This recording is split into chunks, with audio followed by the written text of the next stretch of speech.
Hi everybody, and welcome to this month's Elevenses. This is on reporting for success. My name is Stephen Power, and I work in the UK agency team. And this? My name is Richard, and I am an analytics guru from our UK support team. Okay, so on the agenda today now, we're going to run through some handy reports to use in Google Analytics to show you how you can utilize audience behavior information to see if there are any opportunities within AdWords to advertise towards any returning visitors, for example. We're also going to run through how your audience behavior across the world can find opportunities for you in terms of export, and also how to attribute properly through analytics using multi-channel funnels. So we'll kick off with some handy audience reports. Just to let you know, all this data is actually taken from a sample account. So first of all, okay, what I'm going to have you look at is, it'll be useful, of course, if you have your analytics account open. You can go to the conversions tab, filter down to multi-channel funnels, and within that you can look at time lag. So this is the sort of report that should appear in front of you. So as you can see from this sample account, most of the conversions actually come from first interaction. So 71% there of conversions come from the first interaction in this case. However, a sizable amount also come from the 12 plus days column. So that tells us that a lot of people, at least 17% of people, 17-18% of people are taking longer to make their decision. An interesting thing about this column, if you could see down below, is that while they represent 17% of actual conversions, it also represents 26% of the overall value, telling us that people who come back after 12 days, maybe do a bit of research in between, tend to have add more value in terms of conversions. They basically spend more when they do a bit of research. So I suppose the main point to take from this is that you can have a look at your remarketing lists. You can extend the membership duration of these lists, or if you're not remarketing already, it's a useful pointer to tell you that you could be. Here is the path length report. So within conversions and multi-channel funnels, again, just the sub-tab that says path length. So as you can see here, 24% of people require 2 to 3 visits, and 40% of people are needing more than one interaction to actually convert. Once again, as you can see from the people who convert on the first visit, the conversion value is actually a little bit lower technically than people who convert after one visit. So you can see that people who do a bit of research and return, once again, are more valuable. And it's interesting as well to see the path length, just to give you an idea as to how much research people are doing prior to purchasing your product. When it comes to remarketing, then once again, it's a good indicator if you're not doing it either on the display network or on Google search. It's a good indicator that you could be, and you could be tailoring a message to bring these people back, either with offers or landing them on a specific landing page that you feel would be most valuable to place them on. Okay, so moving on. So we can look at single session users versus multi-session users. It's a very useful report to look at. It's using segments because multi-session users tend to convert more often. I think you should be seeing the same trend within your own analytics account. You can get to this report by actually going to conversions, then the sub-tab e-commerce, and just going to overview. And in your segments, you will see actually all users as a little blue circle. You can change that by clicking on it to single session users, and then you can add a segment that says multi-session users. So in this case, you can actually see that the conversion rate for multi-session users is much, much higher in this sample account at 4.44% versus 0.8%. And the average order value is more than double at $60 versus $29. So this, more than anything, really is an indicator that tells you should be bringing back as many people as possible. Because really, for me, the average order value there stands out, showing that people who come back, maybe go away, do a bit of research, come back, are at least twice as valuable, or make purchases that are 2 times the size of one interaction users. So with that sort of data, and obviously like within these reports here, there are all sorts of like sections you can go to and you can play around with that maybe are more relevant for your specific business. But what do you do with that information, and how can you action it? So you can use the power of analytics to actually build remarketing lists and easily send them to AdWords. So this is useful both even if you already have remarketing running or don't have remarketing at all. It just makes it very easy to actually create very smart lists. So the way you do this is you actually go to the top of your analytics account and you click on the admin tab. Make sure you have the correct account and property and all that. And within the property column, click the audience definitions and audiences, and you'll then have a choice of the audience type. So you can see the choice here. Smart lists are actually built out automatically by machine learning, basically on people who are most likely to convert. New users are obviously all users. Is if you're kind of new to remarketing, that's more than likely the list that you'll be using at the moment. Basically, anyone who's landed on your website gets placed on this list. New users are 1 session users, and returning users are more than 1 session. Where it gets juicy and where you can play around with lists are people who have visited a specific section of your site. So one that we find very useful and performs quite well both on remarketing on Google search and remarketing on the display network are people who have actually been to, they've put something in their cart and they haven't actually ended up converting. So they've been through all the steps in actually purchasing something on your site, and they haven't actually gone and made that purchase. You can also have people who have users who completed a goal conversion of yours, maybe downloading a PDF on your site or something like that, or also people who have actually purchased something from your site, because it's also a very useful way of bringing back repeat purchasers.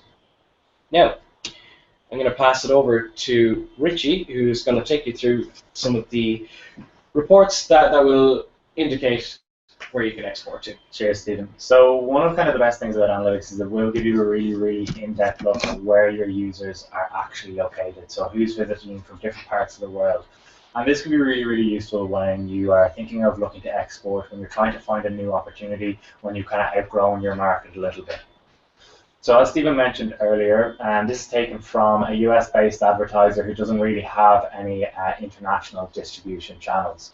So if we look at their stats here, you can access this report by going to the Audiences tab, then into the Geo bucket there, and just under that you'll pick the Locations option. So we can see here that the US accounts for about 42% of the traffic, but 96% of the revenue. So about 60% of the traffic coming to this site is only contributing to 4% of the revenue. So there is a really, really, really large untapped market there available, okay? So when you start to see trends like that, and you're seeing a lot of international interest in the site, it may be time to start thinking about how you can look to expand and where you can go to. Similar, we can see Turkey here contributes 6% of the sessions, but only about 1% of the revenue. So it's a very, very small portion of the revenue, even though that they are contributing to a decent portion of the site. And we'll touch on kind of why maybe people aren't exporting out and what we want to look at next, okay? So if we kind of want to get a bit more of a broader view and we are starting to think about our distribution channels, we can dive a little bit deeper in here.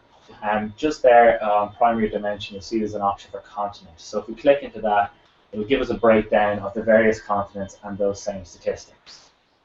So again, we're seeing the exact same trends here. We see that Asia and Europe is contributing to about 30% of the traffic, but literally about 1% of the revenue. So it's very, very small. So why isn't this business exporting yet? So there can be a number of reasons. It can be to do with currency and kind of evaluating products and changing products based on currency.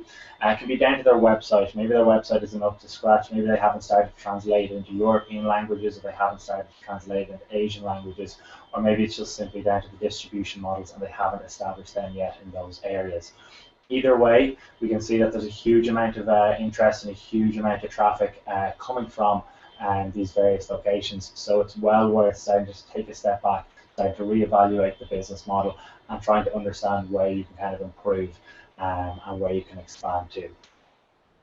Now, we can keep diving deeper and we can get what's called a search traffic comparison. And this will show us essentially the revenue based on the users who are accessing us through search.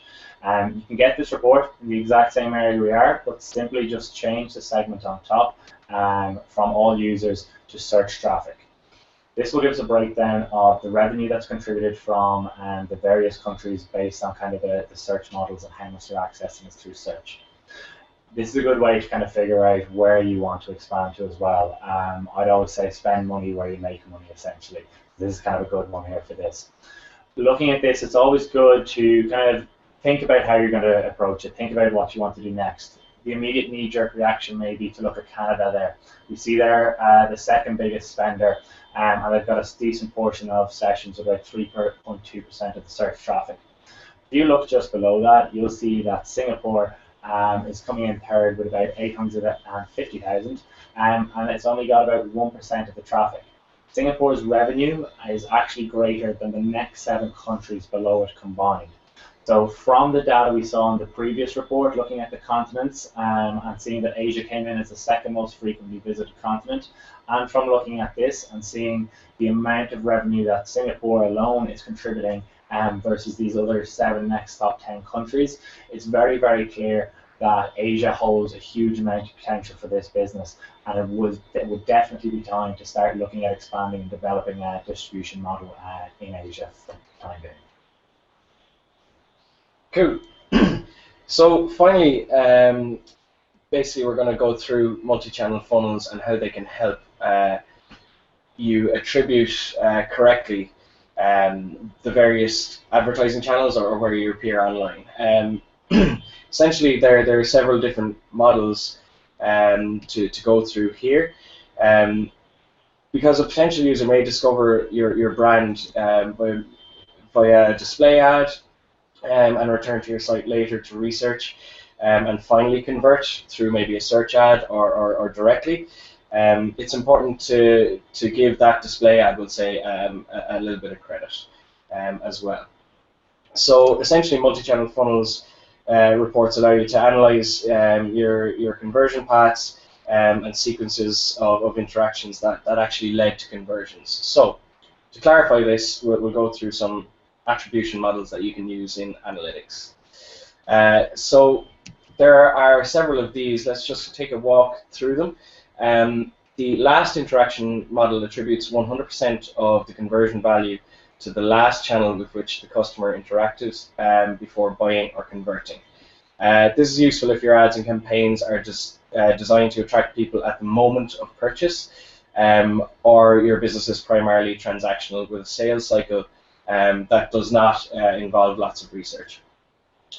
The last non-direct click model actually ignores sessions and attributes 100% of the conversion value to the last channel that the customer clicked through from before actually purchasing on your site. This is actually the default model used in non-multi-channel funnel reports. This is very useful if you consider direct sessions to be from customers who've already been won through a different channel. Yeah, so essentially that's the last non-direct click. The last AdWords click model attributes 100% of the conversion value to the most recent AdWords ad that the customer clicked before buying or converting.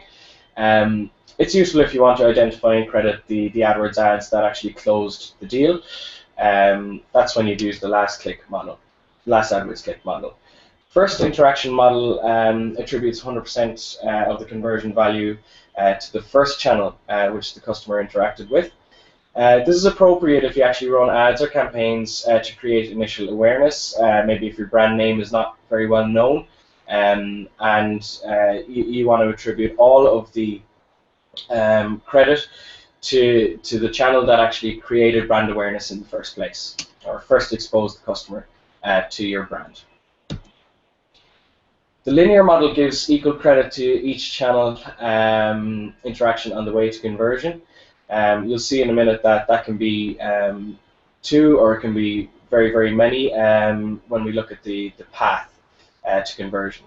It's useful if your campaigns are designed to actually maintain contact and awareness with the customer throughout the sales cycle. So it kind of touches on, I mean, a bit of remarketing that we talked about earlier on. You know, they might have initially in the awareness phase learned about your brand through a display ad that you might be running.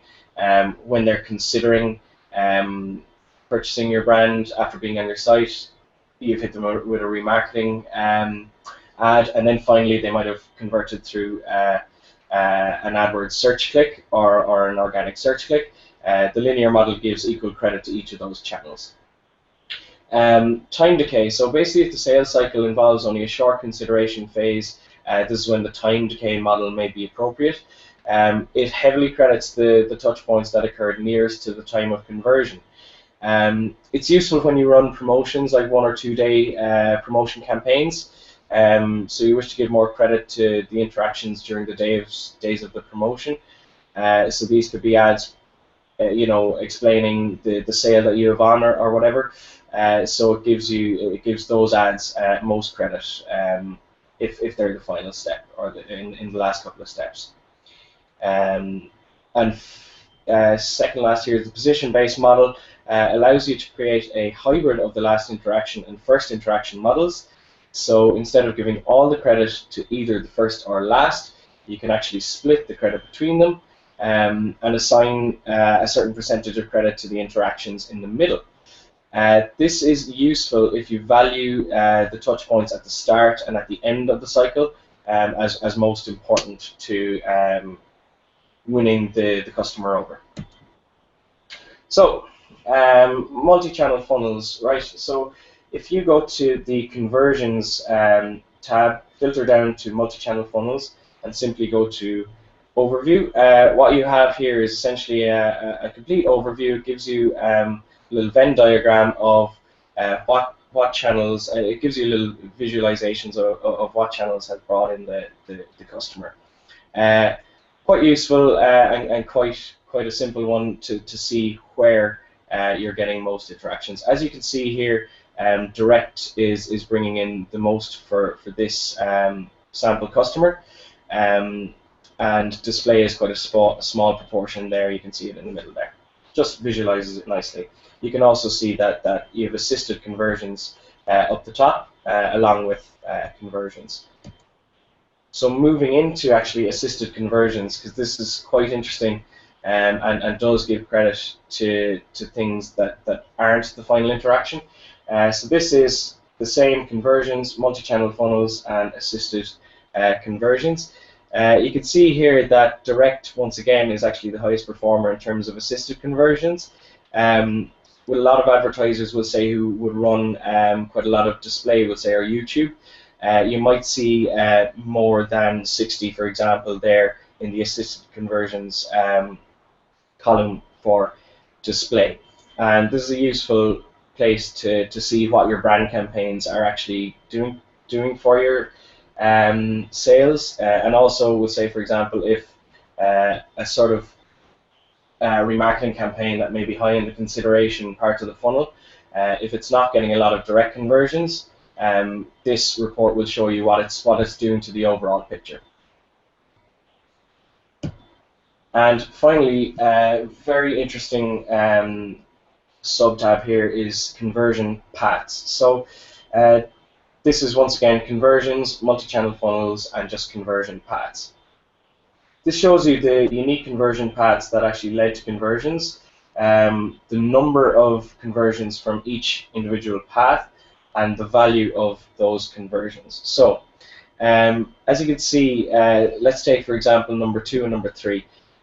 We've got a referral and then a direct click, and we've got 374 conversions. That makes up of almost 8% of overall conversions, and it attributes a value of 2,700 to those. So 374 have gone from a referral and then to direct, and converted through there. The third one is, so people have searched organically, and then they come directly to the site, and we have 362 conversions there, making up of $1,560 in terms of conversion value. This is very useful. Once again, if you do run a lot of different types of advertising in all sides of the funnel, so awareness, display, in the consideration phase you're running remarketing, and then obviously the intent phase you're running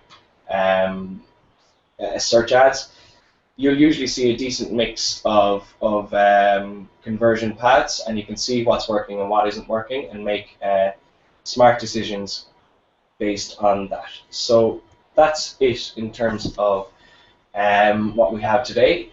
Thank you very much for tuning in. I hope you found it useful, and goodbye from me. Goodbye from me. Thanks a million, guys.